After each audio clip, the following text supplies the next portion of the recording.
ציווה הקדוש ברוך הוא. אני אומר, רמז יש בדבר שהשופר בא להעיר אותנו בעצם. קומו ישנים משנתכם והקיצור מתכם וזכרו בהוראכם. זאת אומרת, בא לתת לנו איזושהי קריאת כיוון לשנה אחת.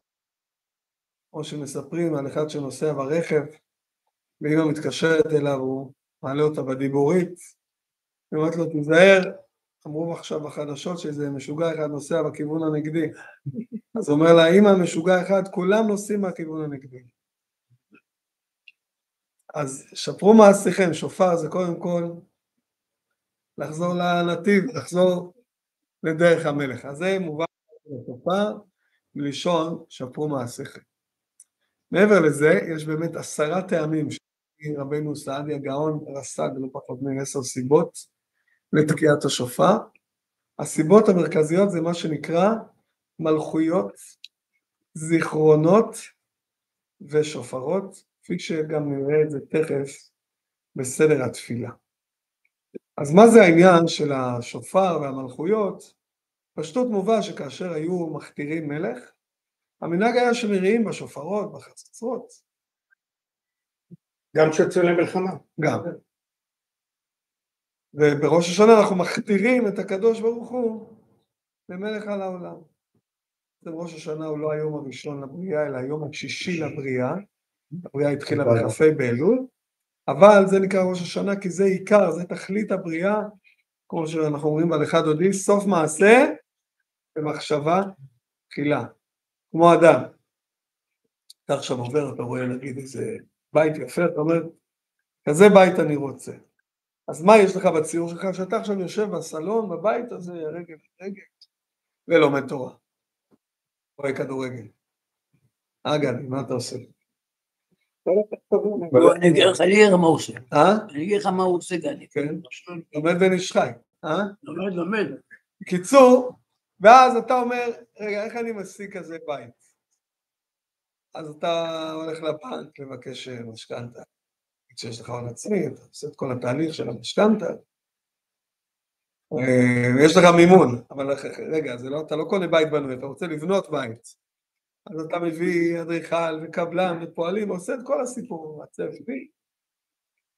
בסוף, אחרי כמה שנים של תהליך, בסופו של דבר, אתה נכנס הביתה ברגל ימין, קובע את המזוזה, נכנס הביתה, ומתיישב לך על הספה, ואז על הרגע הזה נאמר סוף מעשה במחשבה תחילה. זאת אומרת, זה היה הרגע שבשבילו עשית את כל הטרדה, את כל המהומה.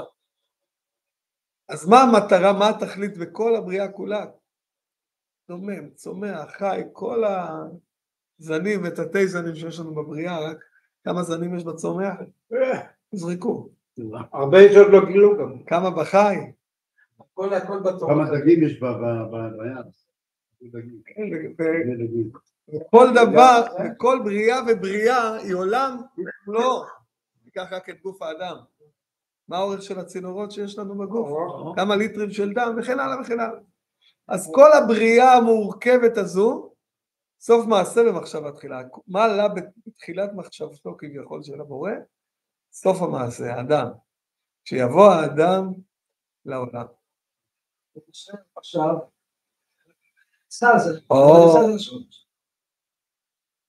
סתם לא עשה. חסידות. לא, כתוב בפועל, לא זה. איפה כתוב מה שאמרת? הכל כתוב, אתה צודק. הכל כתוב. יישר כוח, כל הכבוד. אם נזכה נגיע גם לשם, אבל לא יודע אם נספיק את זה היום. אולי נדבר על זה בניסן, תזכיר לי. אוקיי, בכל אופן, כפי שציין, אני אזכיר רק כדרך אגב, יש לנו בעצם 2 התחלות לשנה. יש לנו את ההתחלה של תשרי ואת ההתחלה של ניסן. תשרי זה ראש לשנים וניסן זה ראש לחודשים. תשרי זה הבריאה של הטבע, בראשית ברא אלוקים את השמיים ואת הארץ, וניסן זה הבריאה של ההתחדשות, החודש הזה לכם ראש חודשים, ראשון לכם חודשי השנה, חודש ניסן שזה הנס, שהוא מעל הטבע, ובעצם שני הדברים האלה הם שלובים בזה. יש קשר בין שתי ההתחלות. אז כמו שאומר, יש בעצם את הבריאה במחשבה. כמו שיש הריון ואז יש לידה. אז הבריאה במחשבה היא התחילה בכ"ה באדר והסתיימה בראש חודש ניסן, והבריאה בפועל התחילה בכ"ה באלול והסתיימה בראש חודש תשרי. זה התוצאה בעצם. בכל אופן, הבריאה של האדם סוף מעשה מחשבה תחילה, ואז האדם הראשון פועל אצל כל הנבראים להמליך את אלוקים, להכתיר אותו למלך על העולם. כי יש מה שנקרא אין מלך בלא העם. לכאורה נשאל האם אלוקים צריך שאנחנו נכתיר אותו. הוא פה לפנינו והוא יהיה פה אחרינו, אז מה הוא בדיוק זקוק לנו לנבראים? הוא בפול אחד, כן, אנחנו רואים מה קורה. המביט לארץ ותירד, ייגע בהרים וישנו, ברגע אחד. אז הוא זקוק שאנחנו נכתיר אותו למלך? אז אומרים אין מלך בלא עם. הוא יכול להיקרא אדון, הוא יכול להיקרא אבא, אבל בשביל להיקרא מלך הוא צריך את ההכרה שלנו. אין מלך בלא עם. אז בפעם הראשונה בהיסטוריה זה קורה לפני 5,770 ועוד מעט 6 שנים. נהיה אלפים תשפ"ה, נכנסים לאלפים תשפ"ו. והאדם הראשון, כאשר הוא נברא, כפי שדוד המלך מספר לנו בתהילים, הוא פונה לכל הנבראים ואומר להם, בואו נשתחווה, נכרעה, נברכה לפני השם עושנו, בואו נכיר בכך שמישהו יצר אותנו, שאנחנו לא נוצרנו מאלינו, עדיין, אם לא כבר עלינו. כפי שמובא בספרים, הדוגמה היפהפייה, אם אתה עכשיו לוקח כוס, נגיד שבמקום מים יש לי פה דיו, אני שופך עכשיו את הדיו הזה על הדף, ואז אתה מקבל ברגע, מסתדרות לך שורות, כמו בצ'אט GPT, שניות שורות. אתה עוד לא מספיק לחשוב, הוא יורה לך את כל מחרטט בביטחון, מה שנקרא, לעניין, לא לעניין, אבל הוא יורה לך תשובה. תבדקו אותו, כי בדרך כלל הוא לא מדבר על העניין. אבל בכל אופן, מה ההסתברות שאני אשפוך דיו, ויבצר לי עכשיו טקסט, אפילו שורה אחת, אפילו מילה אחת. לא יקרה, אין, לא יקרה. אז כל הבריאה כולה הסתדרה מאליה. אומר האדם הראשון, פונה לכל הנבראים ואומר להם, בואו נכיר שיש מי שיצר אותנו, בואו נשתחווה, נכרעה, נברכה לפני השם עושנו. ואז כל הנבראים פותחים ואומרים, השם מלך ייעוד לבש, ובעצם מכתירים את הקדוש ברוך הוא למלך העולם. זה קרה בפעם הראשונה ביום השישי לבריאה. ומאז כל שנה ושנה, יש תהליך בקבלה שנקרא עליית המלכות. או במילה אחרת זה נקרא הנסירה, שמשמעותה הניתוח. לכן אנחנו תמיד מזכירים את המזמורים האלה, בקבלת שבת, ויש לכם מנחה, השם הלך. בעצם מופיע בתורה, לא מזמן קראנו בפרשה את הפסוק על ארץ ישראל. ארץ אשר תמיד עיני השם אלוקיך בה, מראשית השנה ועד אחרית שנה. עכשיו, אמרת תמיד, תמיד זה תמיד. לעולם. לעומת זאת, כשאתה אומר מראשית השנה עד אחרית שנה, אגב, מראשית זה כתוב חסר א', שזה אותיות תשרי, ואז ההתחדשות, עד אחרית שנה. אבל רגע, אמרת תמיד. אז תמיד זה לא עד אחרית שנה, זה כל השנים. אלא מוסבר בקבלה שבסוף השנה מסתלק השפע של השנה הקודמת. זה מה שגם נקרא, מזונותיו של אדם, קצובים לו, מראש השנה ועד יום הכיפורים, עד ראש השנה הבאה. זאת אומרת, ב10 ימים האלה, נכתב ונחתם לנו השפע לכל השנה כולה. מה קורה שנה הבאה? צריך לבקש מחדש, בראש השנה אתה מקבל שפע חדש. לכן, אמנם זה תמיד, אבל כל שנה יש לך התחדשות מראשית השנה ועד אחרית שנה. אז באחרית שנה השפע חוזר למקורו, זה נקרא בקבלה עליית המלכות. כמו שאלוקים מפיל תרדמה על האדם וישן, ואז הוא לוקח ממנו את הצאלה, ובנה את חווה, את האישה. אז יש בעצם בניין, יש את התרדמת הזו שאלוקים כביכול מפיל על העולם, כי הספירות העליונות הולכות חזרה, עולות חזרה למקורם. המשל שמובן זה בחסידות, זה כמו אדם שהולך לנוח. ואז מה שנקרא כוחותיו שווים אליו. למה אתה צריך שכוחותיך ישובו אליך? כי כשאתה עמל, אתה טורח במשהו מסוים, אז אתה מוציא את האנרגיות. ואיפה האנרגיות שלך עכשיו נמצאות? הן מפוזרות כביכול בתוך העמל שלך, בתוך העבודה שלך. לא לבזבז אנרגיות לריק על מישהו שחתך אותך בכביש, בדיוק. לא להוציא את האנרגיות. לשמור אותם לדברים האמיתיים.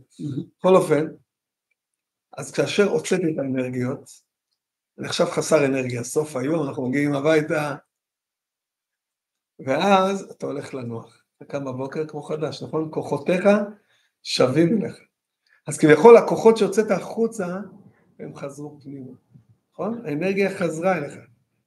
אז זה כמובן משל קצת שמגשים את העניין, אבל בנמשל, הקדוש ברוך הוא יוצר את העולם, באמצעות 10 הספירות, שמובא בפתח אליהו, נכון? אנטו דאפיקה תעשה תיקונים, וקרן 10 ספירה, נהגה בעונה אלמין דלא התגלן, אלמין סטימין דלא התגלן, ואלמין דלא, ובאמצעות הספירות האלה, הוא מוריד את השפע שלו לעולם, אז השפע יורד לעולם, זה כביכול האנרגיה האלוקית שיורדת לפה. מה קורה בסוף השנה? האנרגיה שרה עולה למעלה, עליית המלכות, הספירות עולות חזרה למקורם, יש את הרענון הזה השנתי, את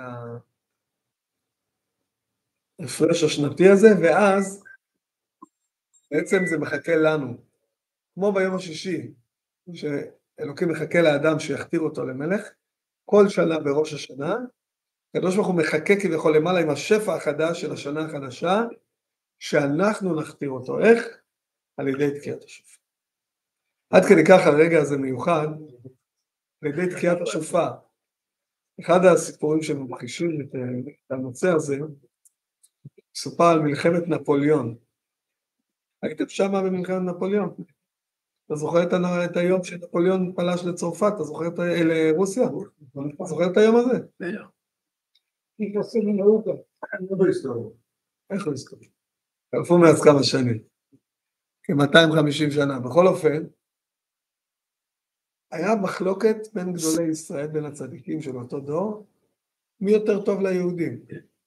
הרי בסוף מה מעניין אותנו? אתה שומע שהיה צונאמי במזרח הרחוק, אתה אומר רגע, היה שם איזה יהודי, היו שם ישראלים, כן?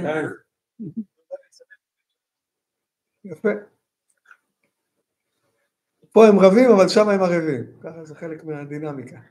בכל אופן, אז מה טוב ליהודים שהיו אז באירופה, ברוסיה, אוקראינה, רוסיה הגדולה? האם עדיף שהצאר הרוסי ינצח? הצאר היהודים די סבלו אצלו, אמנם זה עוד הרבה לפני הקומוניזם. יכלו לקיים יהדות, תורה ומצוות, אבל היה מה שנקרא בתקופה מסוימת גזירת תחום המושב, שיהודים לא יכולים לגור בערים מרכזיות, היו כל מיני גזירות והצקות ורדיפות.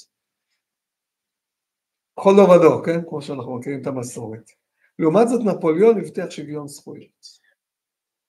אז זה היה נשמע טוב.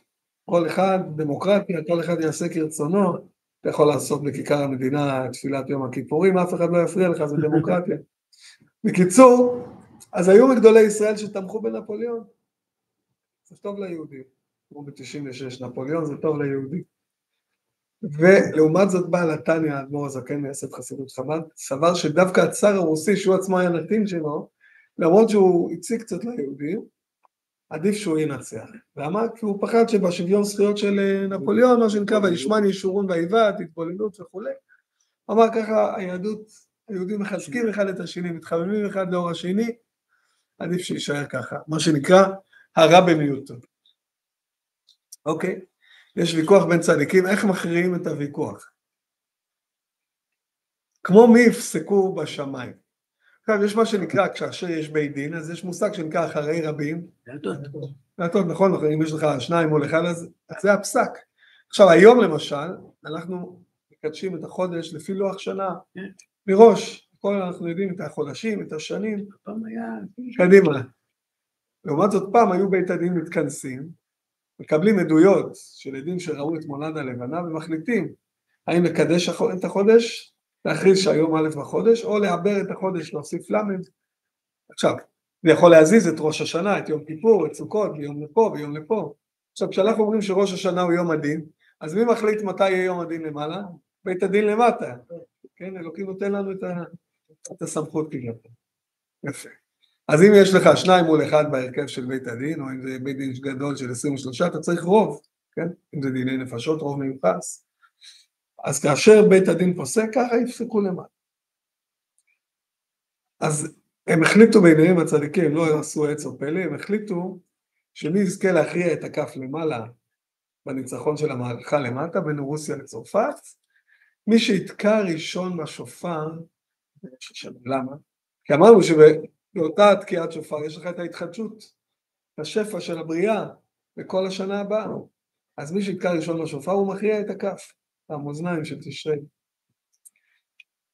הצדיק השני זה היה רבי אהרון מקרלין או רבי שלמה מקרלין, הוא קם מוקדם בבוקר עם עניין חסידים והתחילו להתפלל. התקיעת שופר זה אחרי תפילת שחרית, אחרי קריאת התורה, לפני המוסף, זה כברת דרך להגיע עד לשם. התפללו מהר כדי להגיע לתקיעת שופר. רגע לפני שהוא בא לתקוע בשופר, הוא הרגיש, זה לא היה באותו מקום, הוא אומר, אדמו"ר הזקן, קראו לו הליטבק, הוא הגיע מליטא, הוא אומר, הליטבק הקדים אותי. מה עשה אדמו"ר הזקן? במקום לקום ולהתחיל להתפלל, הוא רץ טבל במקווה ומיד תקע בשופר. והוא הכריע את הקו. עכשיו באותה שנה, נפוליאון אמנם הגיע לעיר של אדמו"ר הזקן, אדמו"ר הזקן ברח, במהלך הדרך, במהלך המנוסה הוא גם חלה, הוא נפטר באותה שנה, אבל לפני שהוא נפטר הוא כתב שהתחילה כבר המפלה של נפוליאון, ואז מה שנקרא גנרל חורף, הכריע את המערכה שהצרפתים, המפונקים, לא יכלו לעמוד לפני החורף הרוסי, ואז נפוליאון נחל מפלה. אבל בהקשר היהודי הכל התחיל מהתקיעת שופר. הם הכריעו את הכף. יש פה משל יפהפה על הנושא הזה של מלכויות. מה זה העניין הזה שאנחנו תוקעים בשופר, ואיך זה קשור לקשר בינינו לבין אלוקים. הביא הבעל שם טוב משל, אולי נקרא את המשל בלשונו המקורי. מלך שהיה לו בן יחיד מלומד היטב, נסיך הכתר הסעודי, הקטרי, שהיה חביב אצלו כבבת עינו ממש, בנו חביבו של המלך. עיניים שלי, מה שאומרות היום האימהות. ועלה בדעת האב ובנו, שייסע למדינות אחרות, ללמוד חוכמות, ולידע הנהגת בני אדם. עד עכשיו הוא יתכנס בתוך הארמון, כעת שימצא קצת הקוצת, שיכיר, שיחכים, לפני שהוא הולך לעבוד מול קהל בתור מלך.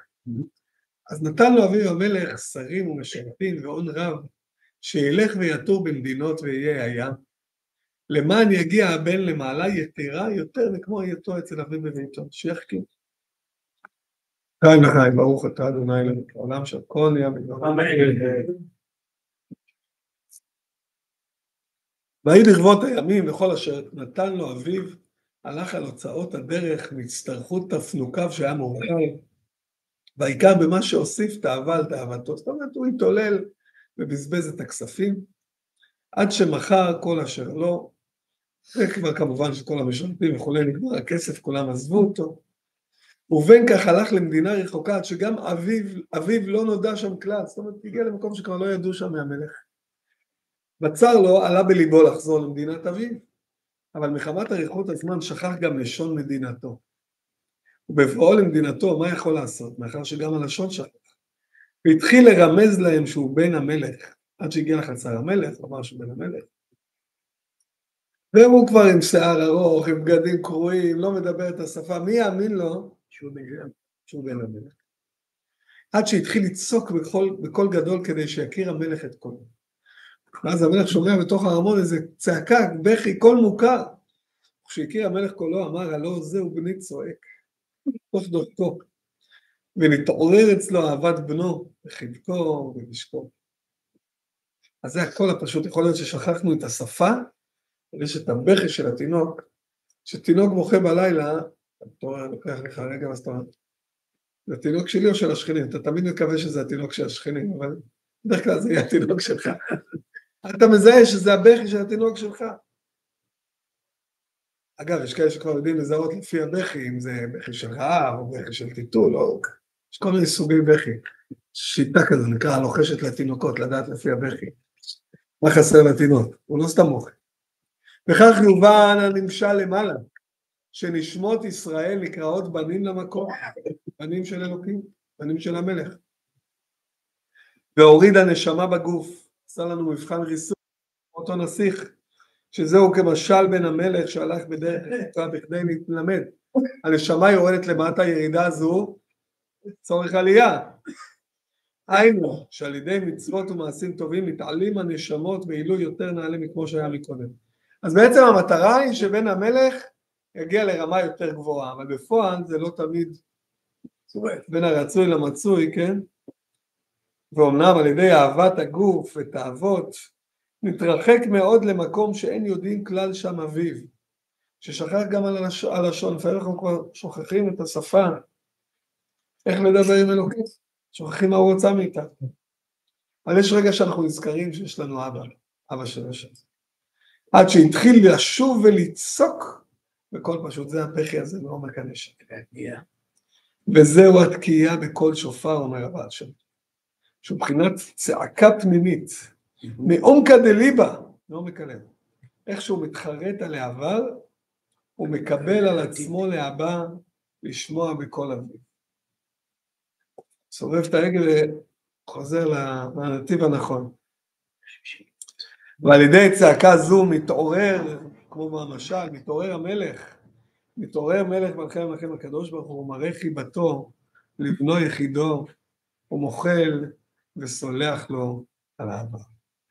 אז בעצם, הדיבור, מה הדיבור בעצם מבטא? כמו שהמלך מדבר איתי, אז הוא נותן לי גזירות מסוימות, חוקים מסוימים, זאת אומרת, תעבוד אותי כך וכך וכך.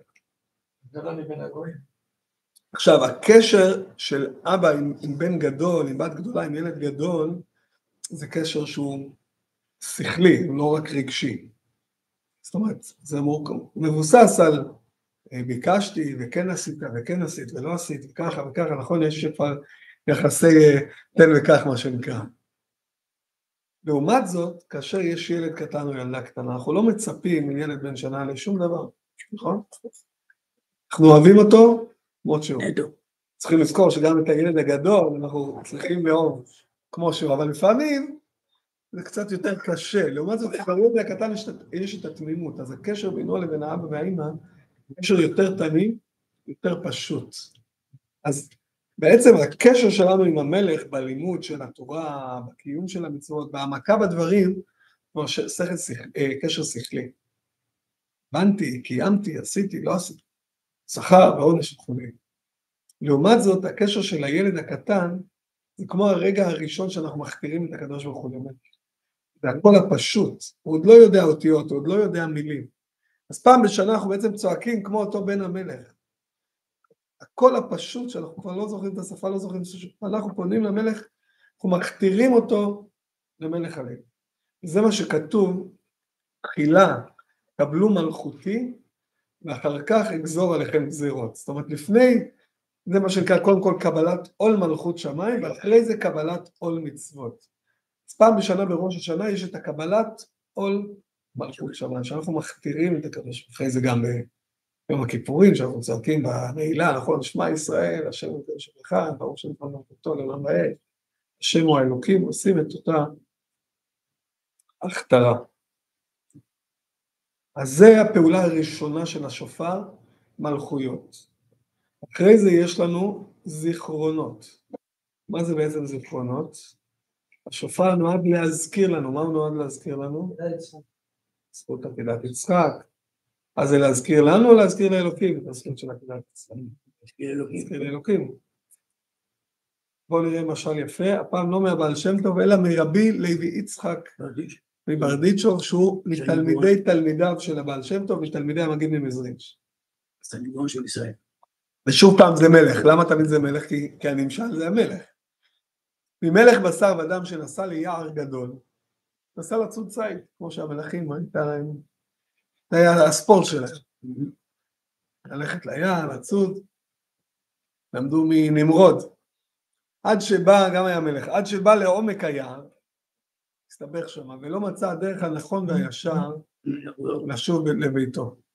וראה ביער אנשים כפריים, הוא שאלם על הדרך, ולא הכירו את המלך, ולא ידעו מה להשיב לו, כי מעולם לא ידעו את דרך המלך. זאת אומרת, הם תמיד היו ביער, הם אף פעם לא יצאו לעיר הגדולה. עד שמצא, המלך מצא איש חכם ונבון, שנמצא שם ביער, שאל אותו איפה, מה דרך המלך, והחכם הזה הבין, שהנה המלך פה. בדיוק קראתי תיאור יפהפה, שקרה, תיאור משעשע, שקרה מתישהו עם מלכת אנגליה, שכבר לא איתנו. שנה האחרונה היא... הדין בראש השנה זה גם על האומות, זה לא רק על עם ישראל. אז היא נגזר לה בראש השנה הקודם. עכשיו שנה שכבר, אני כבר לא זוכר. מתי ויליאם החליף אותי בשנה? אתה קשור ללונדון, מתי זה? שנתיים. טוב, זה לא בראש השנה הקודם, נגזר לה. בכל אופן, מגיעים משפחה מאמריקה, מגיעים לארמון, ובדיוק המלכה יצאה שם, והם לא הבינו שזה המלכה, אז הם מתחילים לדבר איתה, וככה עונה להם בחביבות, ואז הם מבקשים שהיא תצלם אותם, או תצטלם איתם, ואז המלכה אומרת למי שהיה איתה, מי שדיבר אותה, כשהם הלכו, היא אומרת, כשהם יראו באמריקה את התמונות, אני רוצה להיות שם לשמוע את התגובות של מי שיזהה, שיגיד להם, זו הייתה המלכה. בכל אופן, אז אותו איש ביער, איש חכם, מזהה את המלך, הבין החכם שהמלך הוא ונזדעזע לאחוריו, ושמע תכף לרצונו, ויראו את הדרך. ויולך את המלך לבית המלוכה, ויושב אותו על כיסא מלכותו אשר בבית המלכות. זאת אומרת, הוא עזר למלך לחזור הבית. וימצא האיש ההוא חן. אז המלך נתן לו קידום. ויהי אחרי ימים רבים, חטא אותו האיש למלך. ויקצוף עליו המלך. ויצב לשרים הראשונים ראשונה מלכות, לשפוט אותו האיש כדין העובר על משפט המלך. והוא הבין שזה לא הולך להיגמר טוב אותו אדם, אותו חכם. ויפול לפני המלך, אז הוא אומר לו, תן לי משאלה אחרונה. מה המשאלה? אז הוא אומר לו, תן לי ללבוש את הבגדים שאני לבשתי כשהוצאתי אותך מהיער, וגם אתה המלך, עוד מלכותו בבקשה תלבש, אותם בגדי ציד שאיתם היית ביער. המלך הסכים. ויהי כאשר לבש המלך את בגדיו והאיש את בגדיו. זכר המלך נזכר את גודל החסד שעשה עמו אשר החזיר אותו לבית המלוכה, ויחמרו רחמיו עליו, וימצא חן והחסד לפניו, והעביר את חטאתו מלפניו, ושיבהו על כאן. ככל המשל הזה, אומר רבי לוי יצחק מברדיצ'וב, כן אנחנו בני ישראל, בשעת מתן תורה, הקדוש ברוך הוא הלך עם התורה בין האומות, כולם שאלו מה כתוב, מה כתוב, קודם נשמע ואחר כך נעשה, לא התאים להם. ואנחנו אמרנו, נעשה ונשמע. קיבלנו התורה בשמחה והעונג, עד אשר הקדמנו נעשה לנשמע, וקיבלנו עול מלכות שמיים, והכתרנו אותו למלך במתן תורה, לקיים מצוותיו וחוקותיו ותורתו הקדושה. ובמשך השנים, או במשך השנה, לא כל יום זה יום כיפור, עשנו, מרדנו נגדו. אז בראש השנה אנחנו תוקעים בשופר, זה המשאלה שלנו. אין לנו לתקוע בשופר. היינו באותו הלבוש שהיה במתן תורה, זה לא רק זכר לעקידת יצחק, וגם זכר לקולות השופר שהיו במתן תורה. בכדי שיזכור שקיבלנו התורה, והמלכנו אותו בשופר, כמו שכתוב, האי כל השופר הולך לחזק מאוד, ועל ידי זיכרון זכות זה, מוחל לנו על כל עוונותינו, ויכתבנו לחיים טובים. וזה בשופר או בזכות התורה עצמה? מזכירים על ידי השופר, את התורה, את זכות העקידה וכן. בן איש חי וחברים כאלה. גם יש לו משל דומה. זה אותו דבר, לא מזדהה. יכול להיות שהוא קיבל את המשל של הבעל שם טוב, כי הוא אחריו. כן, כן. כמעט 80, 90 שנה. כן, הוא קיבל שנה. הוא מבין ממש את המשל הזה?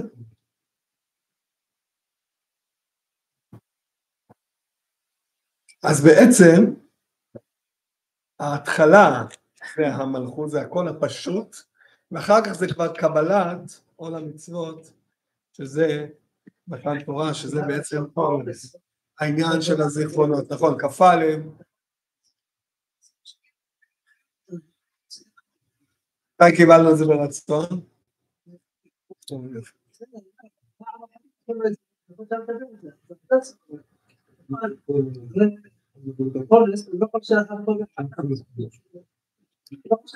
באמת כתוב שהיה להם פתחון פה, מה אומרת? כאן שלא קיבלנו את זה ברצון, הכרחת אותנו. עכשיו בחסידות מוסבר מה זה הכרחת אותנו בדיוק הפוך.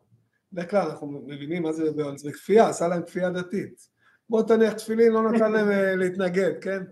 צעק להם שבס, זרק עליהם טופים על החלום. בחסידות מוסבר מה זה כפייה מלשון כיף. מלשון מה זה הר כגיגית, הראה להם כזו אהבה, הרי הקדוש ברוך הוא הוציא אותנו ממצרים וקרא לנו את הים. עשה לנו אותות ומופתים. זה כמו שמישהו מריף עליך כל כך טוב ואז הוא מבקש ממך משהו. אתה לא רוצה להיות כפוי טובה, אתה לא מרגיש נעים להגיד לא. זה הפירוש כפה עליהם הר כגיגית. מתוך אהבה כזו גדולה, וזה באונס הפוך על הפוך, זאת אומרת, ברוב אהבה.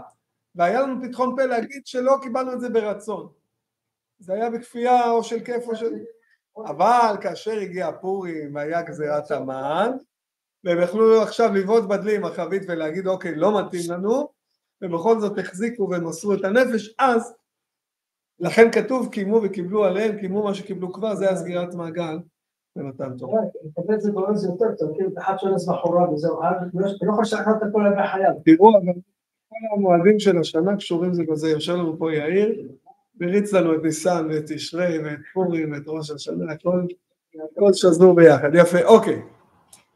בכל אופן, יש לנו בתפילה, בתפילת מוסף של ראש השנה, את הרעיון הזה של המלכויות, הזיכרונות והשופרות. כפי שאמרנו, המצווה של ראש השנה היא לשמוע את השופר. אז יש בעצם מה שנקרא 30 קולות, וזה הבייסיק של תקיעת שופר, מברכים את תקיעת מצוותיו ציוונו לשמוע כל שופר, שהחיינו, אנחנו עושים את זה בשני הימים, השנה זה שלישי ורביעי, יש שנים שאחד הימים של ראש השנה יוצא שבת, אז תוקעים השופר רק יום אחד, כי בשבת לא תוקעים השופר, כשזה יוצא יום חול, אז תוקעים בשני הימים השופר, ואז יש 30 קולות של תשרת, תשרת, תשרת, תשרת, תשרת, תשרת, תרת, תרת, תקיעה שברים תרועה, תקיעה, תקיעה שברים, תקיעה, תקיעה תרועה, תקיעה, שזה חוזר על עצמי. ואחרי ה-30 קולות האלה, נשים, ילדים יכולים ללכת הביתה, זאת אומרת, שמעת את השופר. מי שנשאר למוסף, במהלך התפילה של המוסף, חוזרים עוד 30 קולות בתפילה של המוסף של הקהל, ואחרי זה עוד 30 קולות בתפילה של החזן, עוד 10 קולות בהקדיש, יחד זה 100 קולות. אחרי זה תקים עוד תקיעה אחת להגביר את השפה, ועוד 30 תקיעות אנחנו נגיד. בכל אופן, ב-30 קולות האלה שאנחנו עושים, בתפילת מוסף, אחרי זה חוזר על עצמו בחזרה של השליח ציבור, אז יש לנו בעצם 3 ברכות שהן המרכז של תפילת מוסף. כל תפילה, גם ביום חול, גם בשבת, גם בחג, כל תפילת 18, המילה תפילה סתם, הכוונה היא לתפילת 18, יש לה מה שנקרא 3 ראשונות ו3 אחרונות. מגן אברהם, אתה גיבור בחיי המתים ואתה קדוש, זה 3 ראשונות, לפתוח בשבח לקדוש ברוך הוא, ומסיימים בהודעה, בצע של אלוקים, ותפילתם שבע, שבע הודעה, תחזינה עינינו שובך לציון, אחרי זה מודים אנחנו לך, ואחרי זה שים שלום טובה וברכה. 3 ראשונות ו3 אחרונות, זה יש לנו כל השנה בכל התפילות. אבל ביום חול יש לנו את הברכות האמצעיות, רפאנו, ברך עלינו, כל מיני בקשות. בשבת יש תפילה יותר קצרה, תפילת 18, היא לא 18 ברכות, שזה היום כבר 19 ברכות, אלא היא רק 7 ברכות, 3 ראשונות, 3 אחרונות, ואחת הן באמצע מקדש השבת, או אם זה חג מקדש ישראל והזמנים. לעומת זאת, בראש השנה יש לנו 3 ברכות אמצעיות, שזה ברכת מלכויות, ברכת זיכרונות, וברכת שופרות. בכל אחת מהברכות האלה, אנחנו שוזרים בתוך המוסף 10 פסוקים, 3 פסוקים מהתורה, 3 מהכתובים ו3 מהנביאים, ושוב מסיימים פסוק אחרון מהתורה, וסוגרים את הברכה, ואז תוקעים, תשרת, תשרת, תרת. זה מלכויות. אחרי זה אותו דבר בזיכרונות, ואחרי זה אותו דבר בשופרות. זאת אומרת, אנחנו מבטאים את הרעיון של השופר דרך הפסוקים, שמדברים על המשמעות. אנחנו מכתירים את הקדוש ברוך הוא למלך, אנחנו מזכירים את הזכויות שלנו לפניו, בפסוקים שעוסקים במצוות השופר עצמו. נסיים עם סיפור יפה, שסיפרו אותו פה. היה סבא, שהיה לו נכד שמאוד חיבב אותו, סבא את הנכד, סבא, הם דודים ודודי לי, ואנחנו יודעים שמחר בבוקר לא תוקעים השופר, חודש שני תוקעים השופר, בראש השנה תוקעים השופר, מחר לא תוקעים השופר, למה? או כדי להבדיל בין התקיעות של אלול של מנהג, לבין התקיעה של ראש השנה שהיא חובה, שהיא מצווה מהתורה, או כדי לערבב את השטן, כפי שדיברנו על המשמעות של זה ביום ראשון הקודם, וכן סיבות שונות. אז הנכד אומר לסבא, הוא מאוד אהב לשמוע את תקיעת שופר של סבא, מגיע ערב ראש חודש, אגב הרצל הרבב את השטן בזה שהוא הביא פה בורקסים כמו כל ראש חודש, עכשיו הוא כבר לא יודע, מצד אחד לא תוקעים לשופר, מצד שני אוכלים בורקסים, הוא כבר לא יודע מה עושים, מה קורה, עכשיו אנחנו כבר יכולים ללכת ליום הדין, ששים ושמחים. בכל אופן, של כוח הרצל, באמת אתה מקדיש את השיעור היום? לכל עם ישראל.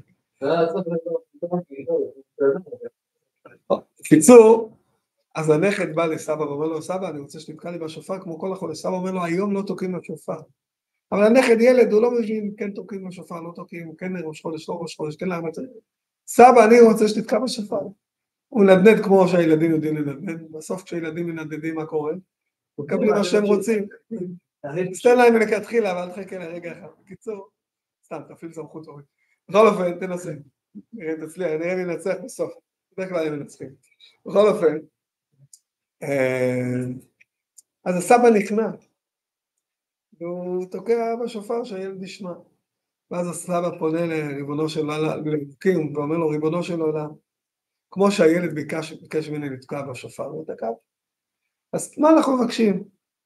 אלוקינו, אלוקי אבותינו, תקע בשופר גדול לחירותנו, ושא נס לקבץ גלויותינו, אז שנזכה בקרוב, והיה ביום ההוא ייתקע בשופר גדול, זה כל כך אקטואלי, ובאו העובדים בארץ אשור והנידחים בארץ מצרים, השתחוו להשם מהכל בירושלים, שנזכה להתחיל את השנה ברגל ימין, עם החטופים, עם החיילים, כולם בריאים ושלמים, וכל עם ישראל, שמחת עולם על ראשם, והרצל שיהיה לך כוח להביא גם ראשי חדשים של שנה הבאה, כולנו כוח לקרוא תורה בשנה הבאה עלינו לטובה, תורה מתוקה.